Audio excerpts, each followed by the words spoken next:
వరంగల్కి వెళ్ళి ఇంకా ఏ వార్త పంపలేదు ఎంకటి దబ్బున ఆయనకు లైన్ కలుపుండ్రి ఏంటిదో కథ చూద్దామైనది.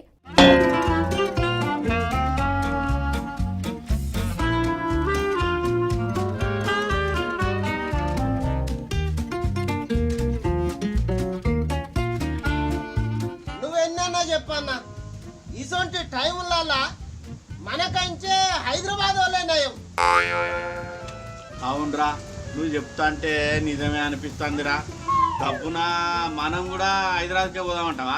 ఓ వారం రోజులు సెలవు పెట్టి సామానంతా తీసుకొని అటే షిఫ్ట్ అయిపోదాం, ఏమంటావు? అంతేరా, అదే పని చేద్దాంరా. అబ్బో పెద్ద పనే చేస్తున్నావు కదా. ఏ ఎంకటి ఏం చేస్తున్నావయ్యా? అగో వచ్చింది చూడన్న.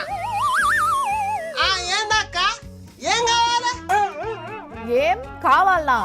ఏం తలకాయ ఇట్లా తిరుగుతుందా ఏంది నీకు? నువ్వేమన్నా తిండి పెడతావా నాకు, లేకుంటే పైసలు ఇస్తావా? పని తప్ప ఇంకేం అడుగుతా నేను నిన్ను. నేను చెయ్యా. పని చెయ్యవా? ఎందుకో? మనోనికి బయట తిరగాలంటే భయం అవుతుందటక్క. మేం తిరుగుతలేమా బయట? పని చేస్తలేమా? ఇంట్లో కూర్చొని పత్తలాడుకుంటున్నామా నీ లెక్క? నువ్వంటే హైదరాబాద్ ఉంటావా అక్క? నీకేం తక్కువ? సర్కారు అన్ని సౌలతులు పెట్టింది మీకు. నాకు తెలియని సవలతులు ఏం పెట్టిందయ్యా? హైదరాబాద్ లో కరోనా మొత్తం ఖతం అయ్యింది అని చెప్పిందా ఏంది? కాదు కాదు, కరోనాతోని ఎవ్వరు ఖతమైనా వాళ్ళకు అంతిమ రథం ఫ్రీ అంట కదా.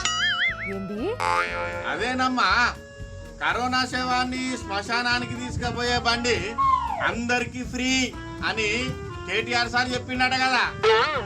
చెప్తే చెప్పిండేమో, ఏముందండి ఇప్పుడు? మీరు ఆ ధైర్యంతోనే పని చేసుకోవచ్చు. రేపటి నాడు సచ్చినా మీకు బండి ఫ్రీ అయినట.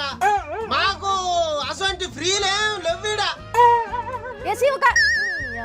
ఎవరన్నా ఫ్రీగా వ్యాక్సిన్ లో, అంబులెన్స్ లో, దవాఖాన్ల ట్రీట్మెంట్ ఇప్పిస్తే ఖుషి అవుతారు గానీ గివిటిని చూసి కూడా సగలు గుద్దుకుంటారా? ఏదో అక్క, కనీసం మీకు ఆ ఏర్పాటు అన్నున్నది. మీకు అసలు ఎంత ధైర్యంకరంగా చేసిండు కేటీఆర్ సార్.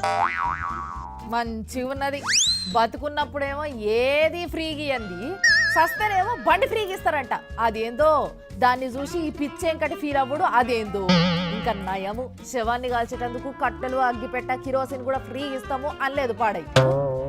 మరి మమ్మలను కూడా హైదరాబాద్ రమ్మంటావా అక్క?